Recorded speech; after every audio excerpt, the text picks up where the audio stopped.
women play a vital role in any healthy, civilized society. There are funny little partners like Scrappy-Doo. They're mankind's Scrappy-Doo. Blazing a path forward into the great adventure of the unknown, hand in hand, side by side. Women are truly man's best friend. And in video games, their value is tenfold. Why play Mario if there's no princess to save?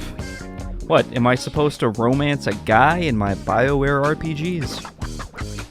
This list is my way of giving thanks to all the great women in the world and in video games. It's a celebration of the fairer sex. I've got nothing but respect for women, don't get me wrong. I love their funny little opinions and their sexy-ass bodies. Now, with all that said, let's get on with the show. This is episode 1 of Furious Action Gamer's Variety and Games Industry News Anthology series.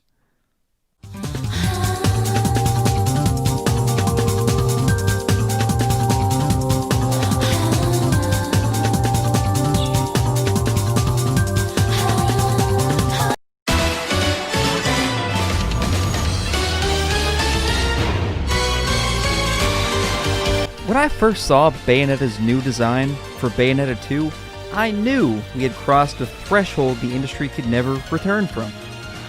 Bayonetta in Bayonetta 2 is the absolute sexiest character in the history of video games. It's not even close. The hair, the clothes, the attitude, the skill. But I mean, look, you can have too much of a good thing, right? She's too sexy. She outclasses everyone else on this list. To me, it's like giving an Olympic gold medal to a guy without legs. Those cool blade things don't weigh nearly as much as real legs. He's not getting tired. There's no lactic acid buildup in those puppies.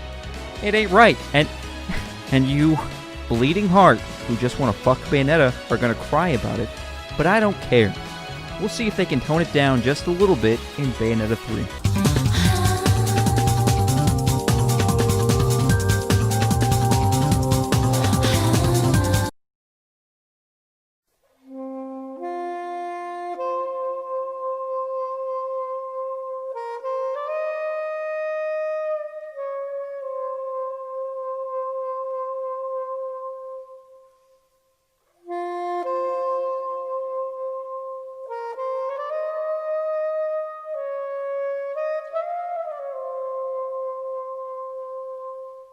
Freeze! Raiden is, plain and simple, my favorite video game character of all time, in Metal Gear Solid 2 specifically. Yeah, he's just a shadow of Solid Snake, a kid hopped up on nanomachines and virtual reality video games. He's a wimp, he's an idiot, but only when he gives up his desire to be a hero does he actually become one. MGS2 is a game about pulling the rug out from underneath the player over and over again, but Raiden is always there to catch you. He'd be higher on the list, but, well, you know. I'm prepared to face the consequences of my betrayal. What are you... He's a former child soldier and probably a war criminal.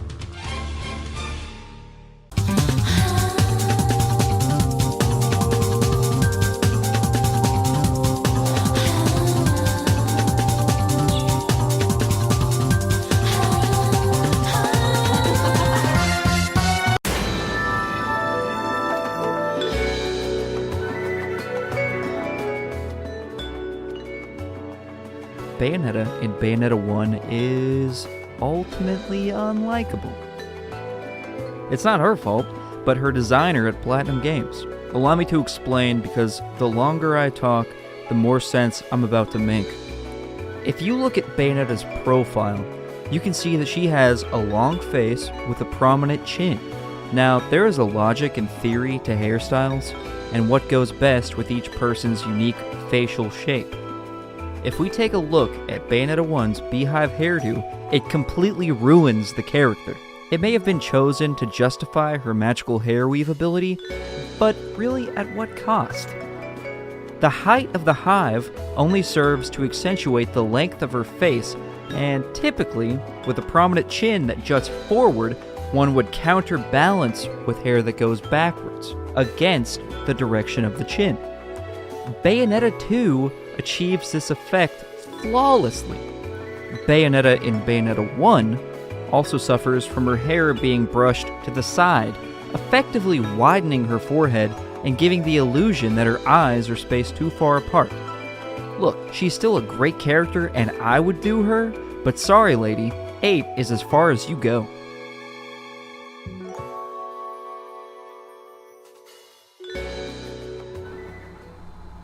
Hey guys, it's me, Room David 45 here. I got the Cardi B WAP chips. Let's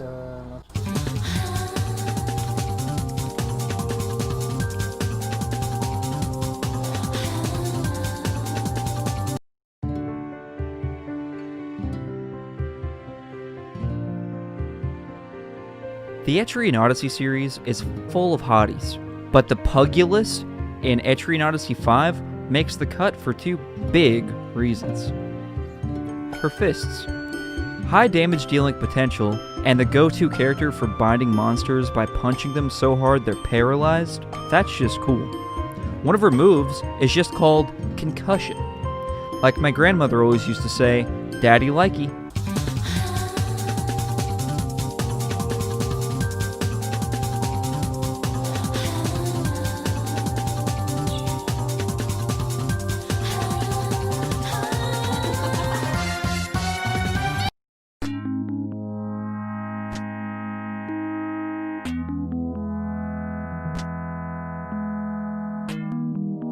Few women managed to turn me on the way that Nay turns me on in Phantasy Star 2. A dumb little game where a space cop and his catgirl sister girlfriend team up to take on Mother Brian?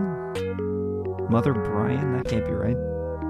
A supercomputer so benign that she killed a civilization by making them too lazy and complacent to survive, according to Wikipedia. Honestly, I just wanted to put some gamer cred games on here. Diversify, right? She dies a third of the way into the game, though. Otherwise, she'd be higher because I have a thing for leotards.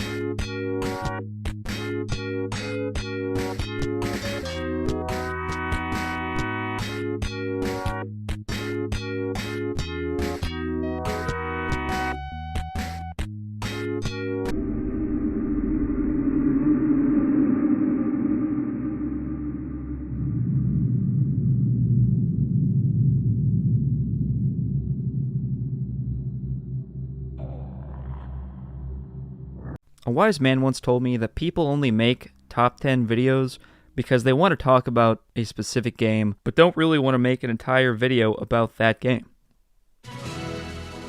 Yeah, pretty much.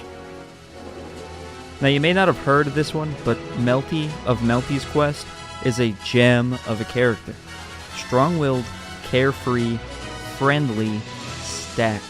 A big component of this game is character building and grinding stats, and you can take Melty in some very interesting directions. I think Dark Souls 2 had some cool build ideas. How about specializing in eating assholes? Yeah, dump some points into that. You also have access to a plethora of costumes, each with their own unique effects. I can't show you too much of this game because my mom watches all my videos, but I know what you're thinking. Hello? Violated heroine? Princess trainer? Funbag Fantasy? Hello, Rondo Duo? Bible Black? Starless? Rants? Und Alter?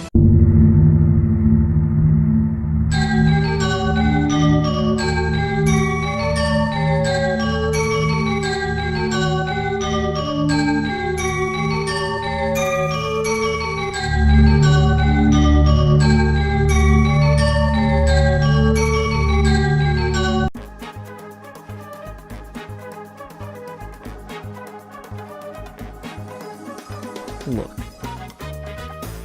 I'm gonna level with you here. I'm gonna be honest with you. Why don't you try being honest with me? And maybe be honest with yourself.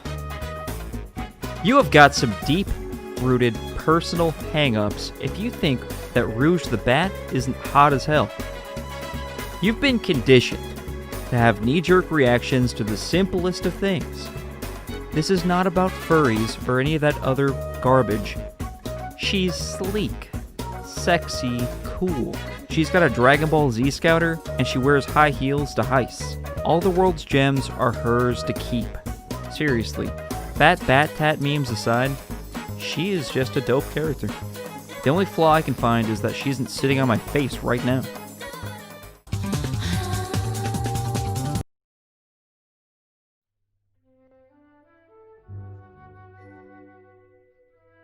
You know, the childhood friend character in RPGs is so freaking cheap. It's a way to establish an emotional connection between player and NPC instantly, and I don't agree with the way that heartstrings are intentionally exploited by these sneaky developers. Tifa is not like that at all.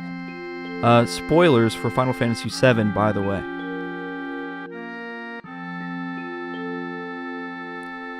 She has an exposed midriff, which is my thing. She does somersault kicks while wearing a skirt, and she kills monsters with her bare hands. What's really hot is that she is completely codependent. She knows for a fact that Cloud is mentally ill.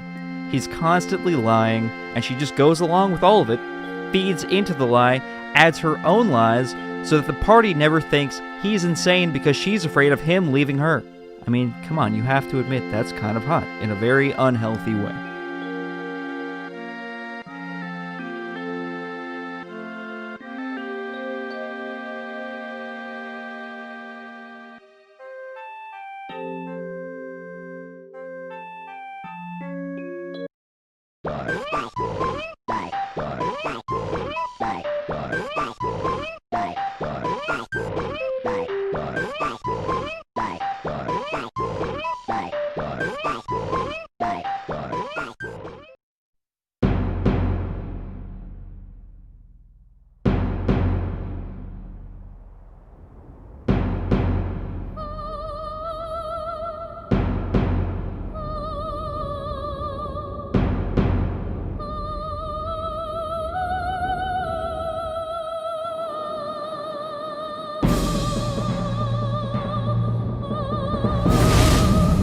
Before bonfires and emerald heralds, there was the Maiden in Black, the cutie who lets you touch the demon inside of her whenever you want.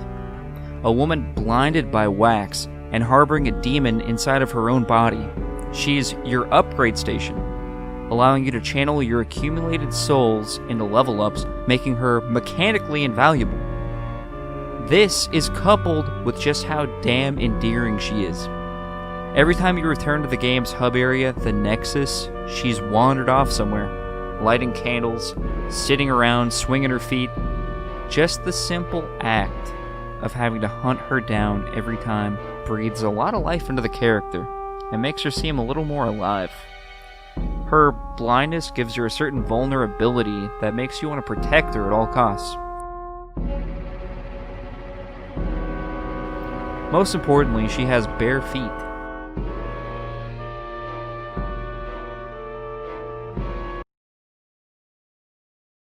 Well, we're finally here. The number one spot. Who do you think it could be? I know that there's a lot of hot video game women out there, and honestly, it was extremely challenging to pick just 10. I wish we had time for top 100. Anyway, I know you've been waiting. You're eagerly anticipating this number one spot. But first, I think it's only fair to be sportsmanlike here. Let's go through a short list of honorable mentions.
Pour me another. Haven't you had enough? I'll let you know. Fine, but after this, I'm cutting you off. You still haven't paid your tab from last time. Thanks. Now where was I? Something about a celebration? Yeah, right. So you expect that a celebration. Some kind of a fanfare for the #1 spot in the ranking, right? You weeded out all the competition. You're the king of the hill. You've been building towards this moment, but nobody cares. When it was me and Zero kicking the whole thing off, it was fun, you know? Cause 10 is just a warm-up. It's dipping your toes into the water. It just sets the mood a little, and that's all anybody wants out of it. But #1's supposed to mean something. Here's the reality. As soon as you reveal it, no matter how great of a pick, no matter how definitive, you pull up that curtain and poof, the magic's finished.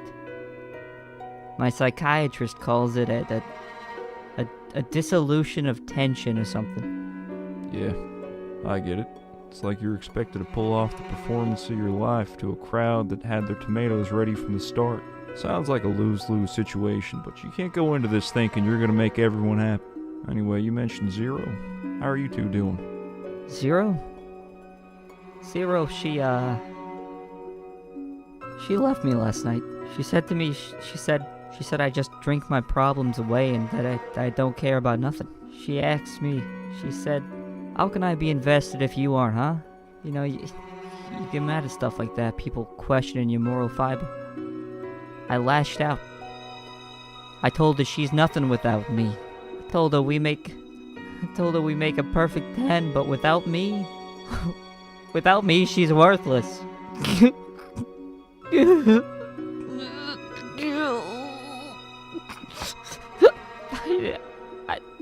I didn't mean it. I was just trying to hurt her, and I know that ain't right. Jesus, man, pull yourself together. It's just the top 10 list. If you sit here getting hammered, you're proving to her and to yourself that she made the right choice in leaving.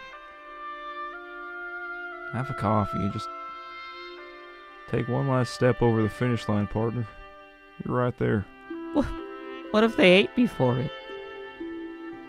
Some will. And others will cheer your name for just being true to yourself. People these days are starving for something sincere. But don't worry about all that.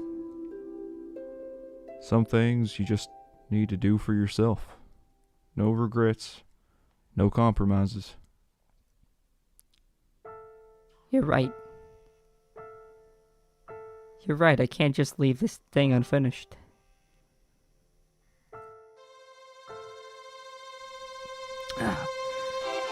I'm settling up. Catch you later.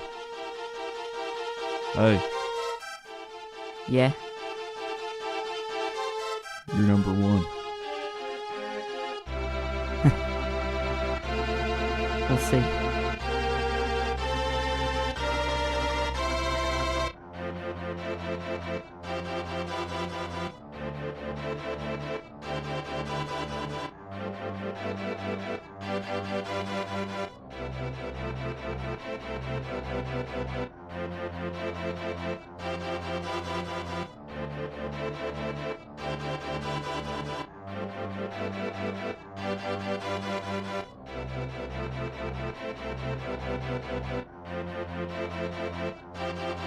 I'll always love you. Forever. Forever's a long time. How do you know we can keep this up that long? I don't, but I love you right now. Let that be enough.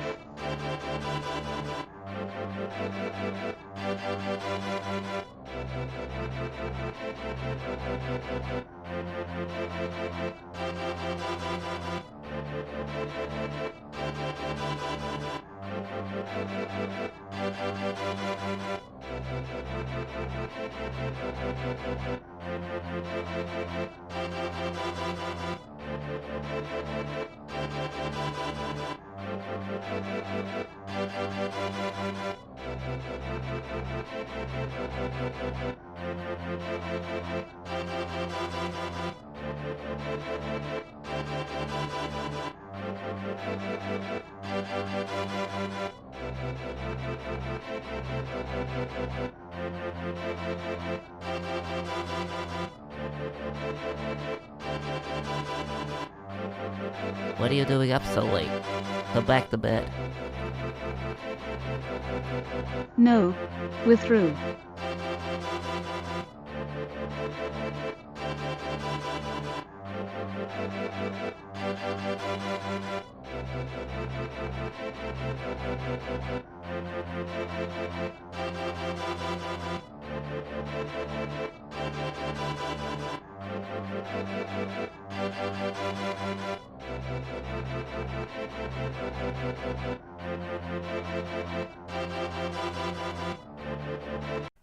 Gudra. We've been locked out again.